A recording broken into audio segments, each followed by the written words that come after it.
일관되게 주장해온 국민 혈세를 낭비한 소위 사자강 국정조사. 어저께 4대강은 아마 저쪽에서 완강히 반대했습니다. 내부 사정이 있는 것 같기도 하고요. 그래서 4대강 국정조사는 다음 주에 계속 논의를 이어가기로 했습니다. 그리고 우선 급한 게 해외 자원 개발이라 국정조사를 실시하기로 12월 29일 날 국정조사 계획서를 제출해서 통과시키기로 했습니다. 방위 사업 관련해서는 지금 검찰이 수사를 진행 중이기 때문에 검찰 수사 결과 미진할 경우에는 국정조사를 실시한다 이렇게 잠시 유보를 했습니다. 4대강 국정조사가 어저께 합의를 못한 것은 유감이지만 우선은 급한 것부터 합의를 하자 해서 해외 자원 개발은 국정조사 실시를 합의를 했습니다. 공무원연금 계획 관련해서 어저께 여당은 12월 임시국회에서 반드시 처리하자. 우리는 도저히 불가능한 얘기를 하지 말아달라. 절차를 신중히 할 필요가 있다 해서 우리가 그동안 줄기차게 주장해온 국민 대타협 기구를 어저께 새누리당이 받아들였습니다. 국민 대타협 기구를 통해서 충분한 의견 수렴을 하자. 기간과 관련해서도 새누리당은 여전히 임시국회 안에 하자고 한데 반해서 우리는 국민 대타협 기구가 다른 나라 경우, 유럽 경우로 보면 1년, 2년 한 거 아니냐. 그런데 한 달도 말이 안 된다 해서 기한을 못 받지 않았지만 우리는 최소한 내년 상반기까지는 충분한 여론 수렴이 필요하다. 이런 주장을 했습니다. 여튼간에 국민 대타협 기구를 연내 구성하기로 합의를 했습니다. 그리고 임시국회에서 이번 민생경제법안 부동산 관련 법들이 여당 정부가 주장하는 것도 있고 우리 야당이 주장하는 것도 있습니다. 그래서 부동산 관련 법 등에 대해서는 충분히 여야가 토론해서 합의를 하도록 노력하자. 29일 날 본회의에서 민생경제법안을 최대한 처리하도록 하자. 물론 이건 합의가 안 되면 다 불가능한 일들입니다만 여야가 서로 자기 주장만 한 건 아니다. 이런 원론적인 수준의 합의를 했습니다. 어저께 합의를 못한 사안이 두 가지가 있습니다. 하나는 이제 말씀드렸다시피 4대강 국정조사는 지속적으로 저희들이 주장하겠다. 우선 검찰 수사에서 밝혀내지 못한 것들이 의혹들이 많고 또 4대강 사업 이후에 부작용들이 많이 나타나고 있다. 환경오염 등 이걸 해야 된다는 주장이었는데 다음 주에 다시 한번 만나서 이야기하기로 했고 또 하나는 이번에 정윤회 게이트에서도 보시다시피 이 국정농단 할 수 있는 제왕적 대통령제 폐해를 고치기 위해서 반드시 헌법 개헌 특위 만들어 달라고 제가 어저께 세게 요구했습니다. 그 점에 대해서 이완구 대표가 아주 왕성하게 반대는 아닌데 하여튼 안 된다. 그래서 반대를 하면 확실히 밝혀라 했는데 반대를 확실히 하는 것 같지는 않아요. 하여튼 간에 내년에 보자 이런 건데 그것도 다음 주에 저희들이 국민의 60%가 넘고 국회의원 230명이 개헌을 요구하고 있는데 청와대 말 한마디에 이걸 안 하면 되느냐 이것은 있을 수 없는 일이다. 다음 주에 계속 논의를 이어가도록 했습니다. 정윤회 게이트 어저께 검찰에 출석을 했습니다만 출석하면서 이런 엄청난 불장난을 누가 했는지 이 불장난인지 국정농단인지 장난인지 아니면 실제인지 이것은 아마 검찰이 이제 밝혀야 되겠습니다만 검찰이 제가 법무장관한테도 질의했습니다만 법무장관은 수사 중이기 때문에 이게 찌라시인지 아닌지 말할 수 없다. 그런데도 불구하고 대통령은 찌라시라고 단정을 했습니다. 사실 무근이라고 이미 검찰 결론을 다 대통령께서 지금 짓고 있습니다. 이런 상황에서 검찰 수사가 어떻게 될지는 뻔합니다. 어저께 이와 관련해서 문희상 비상대책위원장이 아주 강력하게 북창 마속해야 된다 등으로 얘기를 했습니다만 이 문제는 검찰 수사 상황을 저희들이 지켜보면서 앞으로 대응을 하겠다 하는 말씀을 드립니다. 마지막으로 수차례 이야기했습니다만 가계부채가 이미 수위를 넘었다. 이 상황을 더 이상 방치하면 안 된다.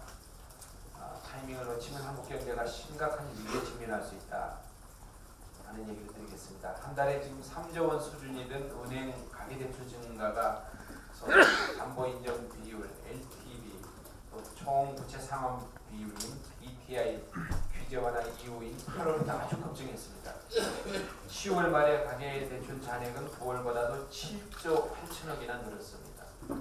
통계 조사한 이후에 가장 큰 증가폭을 보이고 있습니다. 여기에다가 은행이 주택금융공사에 넘긴 모기지론 양도분까지 합산하면 무려 8조 4천억이 증가한 것입니다. 빚내서 빚을 갚고 이자 갚고 모자라는 생활비도 충당하는 방식은 이 폭탄을 잠시 뒤로 미루고 있을 뿐입니다. 이 정부가 경기 활성화라는 명목으로 서민과 중산층을 소위 위험의 터널 속으로 몰아넣고 있습니다. 이성태 전 한국은행 총재가 가계부채 상황은 금융위기 당시보다도 훨씬 악화되었다. 부채 덫이 내수 침체의 근본 원인이라고 전 한국은행 총재가 진단하고 있습니다. 금융 당국자들은 소위 초이노믹스 추진으로 가계부채를 급증시켜 놓고 5개월도 안 돼서 가계대출 억제책을 꺼내는 것은 이건 정말 말도 안 된다라는 얘기를 하고 있습니다. 결론적으로 이 초이노믹스를 접고 가계소득 중심 성장 전략으로 가야 할 것입니다. OECD 앙헬 구리아 사무총장은 심각한 소득 불평등 해소가 강력하고 지속 가능한 성장을 위한 핵심 요소라고 규정했습니다. 그런데 한국은 OECD 회원국 소득 불평등 개선율에서 9.1%로 OECD 평균 34.7%에 한참 미치지 못하고 있습니다. 꼴찌의 두 번째입니다. 이런 사실들을 국민들에게 알릴 필요가 있다고 생각합니다. 가계소득을 올릴 수 있는 경제정책으로 하루빨리 전환해야 합니다. 최저임금을 생활임금 수준으로 높이고 비정규직을 정규직하는데 인색해서는 안 됩니다. 10대 그룹 사내 유보금이 522조 2013년 말 기록자만 5년 사이에 2배나 증가했습니다. 사내 유보금을 투자와 복지 향상으로 유도할 수 있는 새로운 정책이 나와야 합니다.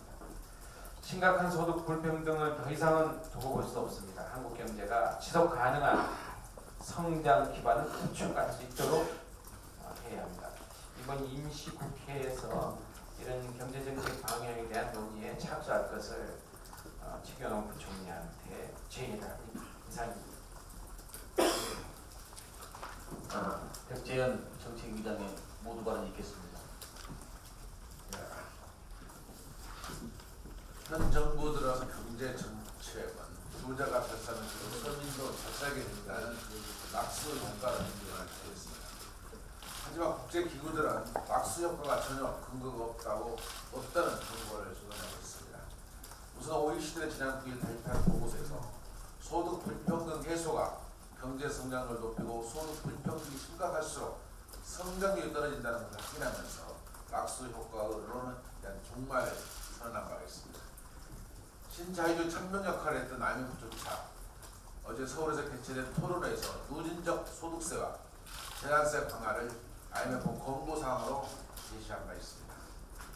불평등을 줄이지 않고서는 성장 자체가 불가능하다는 것을 경제학자 사이에 상식이 되어가고 있는 현실입니다. 부자 감세, 서민 증서로 표현되는 시대착오적인 낙수 효과를 보이고 경제 정책을 완전히 쇄신하지 않으면 분배뿐 아니라 성장도 망치는 결과를 초래하게 될 것이라고 정부의 검증이 보수합니다. 대표님께서도 우리 대표께서도 가계부채 얘기를 했습니다만 어제 가계부채 통계가 발표가 됐는데요. 통계가 발표될 때마다 가슴이 덜컥덜컥해요. 또다시 유감스럽게 말씀 안 드릴 수 없습니다. 한국은행 발표에 의하면 10월에 예금 지급 기간은 가계대출 한 달 새 1조 8천억이 증가했습니다. 이 수치는 2003년을 최대로 매월 사상 최고치를 경신하고 있습니다. 핵심은 단연 주택담보대출입니다. 주택담보대출은 9월 받아도 5조 4천억이 불어난 이 역시 비교가 가능한 2007년 이후 가장 최대 증가폭입니다. 국책연구기관 KDI조차 어제 발표한 경제 전망에서 빠른 속도로 늘어나고 있는 가계부채에 대한 경고하면서 DTI의 강화의 필요성을 주장했습니다. 또 우리 국회 입법조사처는 우리나라 가처분 소득 대비 가계부채는 2012년 기준 163.8%로 OECD 평균 134.8%가 너무나 높은 수준이며 외환위기이고 각국의 가계부채가 줄어드는 반면 우리나라는 지속적으로 증가하는 것을 경고하고 있습니다. 입법조사처 역시 지나치게 완화된 DTI, LTV 정상화를 촉구하고 있습니다.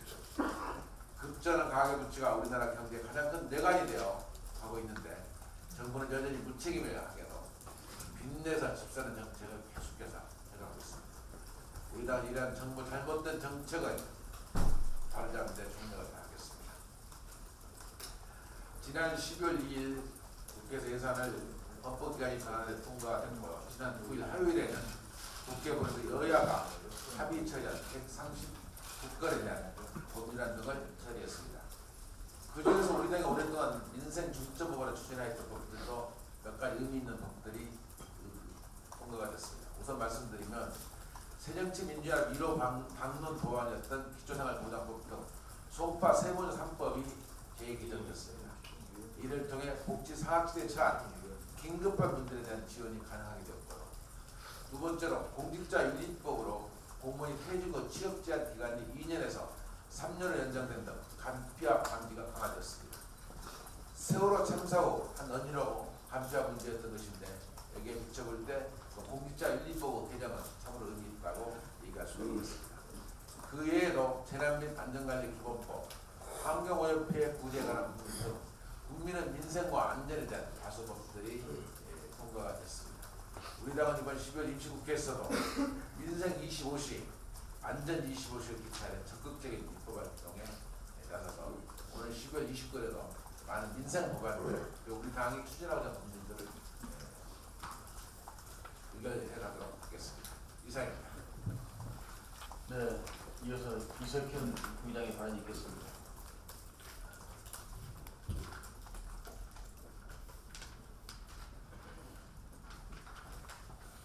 네, 정권 전 단기에 벌써부터 시군들 국정농단 사건이 일어나는 것은 전형적 대통령제의 폐해입니다. 대통령 한마디에 여권에서는 개헌 논의가 실종되었습니다. 국회의원의 92%, 국민의 70% 이상이 개헌을 찬성하고 있는데도 국회가 개헌 논의를 안 하고 있는 것은 대단히 민주사회에서는 있을 수 없는 현상입니다. 이제 정기국회가 끝났으니까 개헌 추진을 눈물 터지듯 해야만 합니다. 어제 개헌 추진위 구성에 여야가 합의하지 못한 것은 정말 유감스러운 일입니다. 경제 블랙홀 때문에 개헌 논의를 하면 안 된다 이런 얘기도 합니다만은 이것은 사실이 아닙니다. 개헌이라는 것은 현상을 개선하기 위한 작업입니다. 그렇기 때문에 경제도 함께 좋아질 수 있는 일입니다. 그래서 경제 이슈와 개헌 이슈는 수레의 도마표처럼 나란히 가야 한다 그렇게 생각을 합니다. 또 대통령의 레임덕이 빨리 올 수 있다 이렇게 걱정하는 분도 있습니다만 그렇기 때문에 지금이 개헌의 적시입니다. 왜냐하면 집권 후반기에 들어가면 레임덕은 더 가속화될 것이기 때문입니다. 그래서 여야가 그저 면피형으로 개헌을 논의하는 그런 입장에 서서는 안 되고 저는 추진위원회 구성을 서두를 것을 강력히 촉구합니다. 경찰이 다음 카카오 이석우 대표를 소환한 것은 보복 수사의 냄새가 짙습니다. 음란물 유통을 방치했다는 것인데 이제껏 인터넷 웹화들을 통해서 음란물이 범람해도 가만히 있다가 유독 다음 카카오에 대해서만 전례 없이 대표를 소환하는 것입니까? 경찰은 이 대표가 지난 10월 감청영장에 불응하겠다는 선언을 하기 전인 8월부터 수사했다는 해명인데 해명할수록 더 수상합니다. 과거에도 수사했으나 당시에는 소환을 안 하다가 감청에 불응하니 소환했다고 자인하는 꼴이 아닙니까? 정부는 공권력을 민간 정보 공개를 압박하는 수단으로 삼지 말 것을 촉구합니다. 사이버 수사를 편하게 하기 위해서 SNS를 억누르고 국민의 통신 비밀을 침해하려는 수사당국은 목적이 수단을 정당화하지 않음을 명심하기 바랍니다. 이상입니다. 네. 이어서 우리 홍영표 의원 발언 있겠습니다. 네, 홍영표 의원입니다. 여야가 어제 해외 자원 개발에 대한 국정조사를 합의했습니다. 지극히 당연한 것입니다. 국정조사에서는 해외 자원 개발이 국민과 국가의 미래를 위한 것이었는지 아니면 이명박 대통령 형제와 정권 실세의 이익을 위한 것이었는지를 밝혀내야 할 것입니다. 이거 국정조사가 시작이 되면 성역 없이 그리고 구체적 사실에 근거해서 국정조사를 할 계획입니다. 사실 해외 자원 개발이 중장기적으로 시간이 들어가는 것이기 때문에 과연 이것이 현 시점에서 하는 것이 옳으냐 이런 말이 있습니다만 이미 실패로 확인된 그런 사업들 중심으로 국정조사를 진행하겠습니다. 우선 다 아시다시피 캐나다 하베스트 날 정유공장은 2조 원이 들였는데 200억에 이미 매각이 끝났습니다. 그리고 가스공사가 투자했던 캐나다의 홈리버나 웨스트컷 광구 같은 경우도 6천억을 날리고 끝났습니다. 그리고 이명박 대통령이 소위 VIP 자원 외교라고 해서 직접 MOU를 체결한 것들이 30여 건이 있습니다만은 대부분이 사업이 중단되거나 실패로 판명이 됐습니다. 여기에 들어간 돈만 해도 약 1조 5천억에 가깝고 이명박 대통령이 직접 맺은 MOU 때문에 추가적으로 2조가 투입되어야 합니다. 이렇게 제가 몇 가지만 말씀을 드렸습니다만 그 외에도 지난 국정감사와 그 이후에 우리 당에서 밝혀낸 여러 가지 자원외교의 그 처참한 그 실패 사례들이 많이 있습니다. 그런 것들이 과연 어떠한 의사결정 과정을 거쳐서 추진이 됐는지, 거기에 어떤 법적인 문제는 없었는지, 경제성이 실제로 있었는지, 아니면 경제성이 없는데도 어떤 정치적 이유로 추진했는지, 이런 것들이 밝혀져야 된다고 생각합니다. 그리고 이러한 자원 외교에 수많은 그 검은 거래의 의혹이 있습니다. 이것도 저희들이 끝까지 파헤쳐야 된다고 생각합니다. 그래서 이 국정조사를 통해서 자원 개발의 문제점을 밝히고 책임을 묻고 그리고 앞으로 국가적으로 필요한 해외 자원 개발을 어떠한 원칙과 기준을 가지고 추진해야 할 것인지 대책까지 마련하는 그런 국정조사가 되어야 한다고 생각합니다. 이상입니다. 네. 많은 활약을 기대합니다. 이찬열 의원 발언 있겠습니다.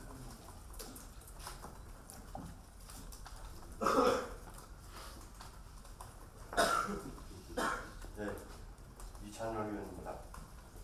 지난 8일 대통령 소속 지방자치발전위원회가 지방자치 발전 종합계획을 발표했습니다.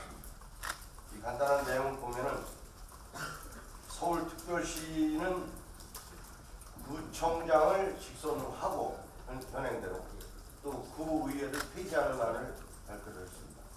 또 6대 광역시는 구군 단체장을 임명제로 하고 기초의회를 폐지하고 거기다 또 그 불안하니까 구군 단체장을 선출하는 안도 또 내놨습니다. 이것을 결정하는데 1년여가 걸렸다고 합니다. 공교롭게도 이 풀뿌리 민주주의인 지방자치제도가 박정희 대통령 시절에 폐지가 됐었어요. 그랬다가 1991년도에 간신히 다시 되살아났던 겁니다. 이제 24년 만에 박근혜 정부는 이 풀뿌리 민주주의의 근간을 흔들고 있다고 생각이 듭니다. 이번에 발표된 종합계획은 지방자치단체에 의회를 준다는 헌법 제118조를 정면으로 위배하고 있는 것입니다. 또 민주주의 상권 분립 정신에도 맞지 않는 것이며 한마디로 민주주의와 시민자치에 역행하는 반민주적이며 반헌법적인 것입니다. 유럽의 지방자치 역사는 수백 년을 거슬러 올라갑니다. 우리는 지방자치를 실시한 지 이제 24년째. 행정조율을 위해 지금 막 모내기를 한 모를 쌀이 나지 않는다고 뿌리째 다시 뽑아내는 이런 어리석은 짓은 절대로 있어서는 안 될 것입니다. 따라서 박근혜 대통령은 지자체 자율성 확보와 지방 분권 강화하겠다는 약속을 반드시 지켜야 할 것입니다. 새누리당은 조변 석계식 정책 뒤집기를 그만둬야 할 것입니다. 특히 이 중에 기초자치단체장과 기초의회 의원에 대해서 정당공천을 배제한다는 안도 있습니다. 이것은 지난 6.4 지방선거에 우리 새정치민주연합에서 강력하게 요구했던 것을 받아들이지 못하고 이제 정부안으로 내놓게 된 이런 어리석은 짓도 지금 하고 있습니다. 이상입니다.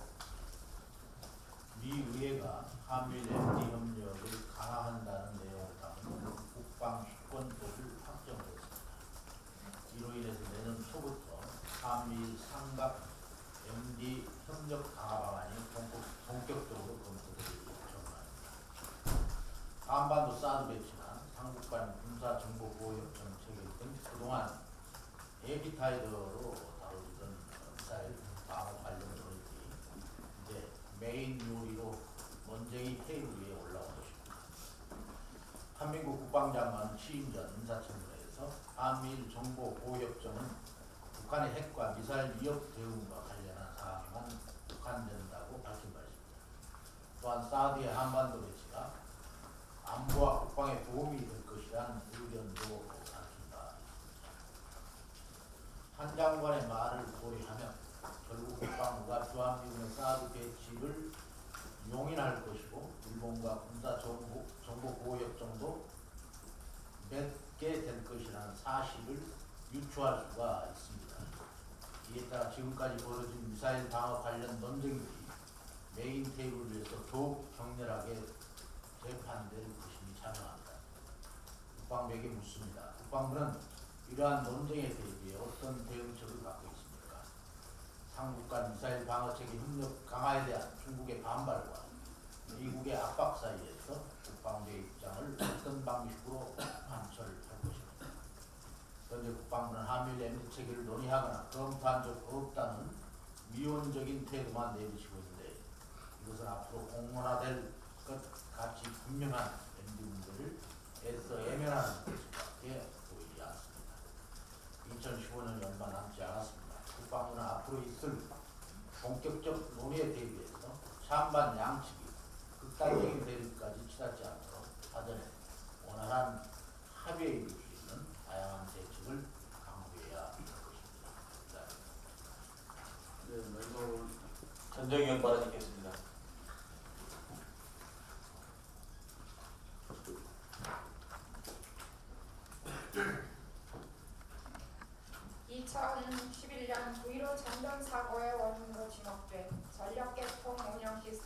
부실 운영 문제가 3년 만에 감사원의 감사 결과로 모습을 드러냈습니다. 감사원은 전력거래소가 지난 10년간 경제적이고 안정적으로 전력을 공급하기 위해서 도입된 전력계통 운영 시스템을 잘못 사용한 결과 약 10조 원이 넘는 발전 비용을 낭비했다고 지적했습니다. 감사원은 사상 처음으로 전력 분야에 대한 기술 감사를 시행했고 지난 2년여 동안 국회에서 지적되어온 전력 당국의 부실한 개통 운용의 문제가 모두 사실이었다고 밝혔습니다. 그런데 감사원의 처분 결과는 매우 보수적이었습니다. 기술 조사에 한계를 보인 감사원의 처분은 소극적일 수밖에 없어 보입니다. 그런데 아직도 진행형인 더 큰 문제는 현재 나주 전력거래소에서 운영 중인 차세대 EMS가 엉터리 국산 기술이라는 것입니다.